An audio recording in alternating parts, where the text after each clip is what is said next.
The night the river refused blood. They said the gods never sleep, but that night, even the gods turned their faces away. The moon hid behind swollen clouds, and the wind crept like a thief through the tall elephant grass. Crickets stopped singing. Frogs swallowed their crooks. The forest, that loud breathing forest, became silent, as if every leaf was afraid to move. It was the night of the offering, and the blood was not accepted. In Umuaka village, by the foot of the great river Okija, people feared the night of sacrifice more than war. Every 7th planting season, one maiden, pure and untouched, was chosen to walk into the river shrine with the elders. She would kneel before the black stone idol of Ezenwani Nukumiri, the goddess of the deep, and a ram would be slaughtered beside her. The river would turn red for a few heartbeats, a sign the goddess had drunk her fill, and the maiden would return untouched. But this time, the river refused blood.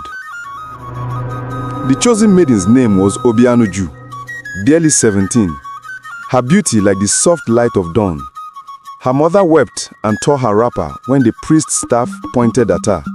She begged the gods in vain. Even her father, a warrior who had fought the great Ekene War, could not speak against tradition. That evening, the entire village gathered at the riverbank. Torches burned low. The priest, old Dibi Anjoku, stood in his white chalk and raffia skirt, his eyes distant like one who listened to voices others could not hear. The air was heavy, swollen with something unseen. He raised his staff and spoke. Tonight, the goddess must drink, or the river will rise and swallow us all. The gong sounded 3 times. The ram was dragged forward. Obianuju knelt, trembling. The crowd hummed ancient chants. The priest lifted his knife, his hand steady. He had done this for 40 years. The blade came down, and blood spilled onto the river's edge. But the river remained still.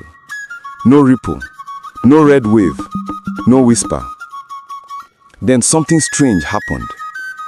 The blood, instead of flowing into the water, began to crawl backwards, away from the river. It slithered like a living snake through the sand, thick and dark, retreating into the forest path from which they had come. People gasped. The torches flickered violently. The priest's hand began to shake. He stammered, his voice trembling. Ezenwani refuses. The river has refused blood. A deep rumble rose from beneath the ground. Not thunder,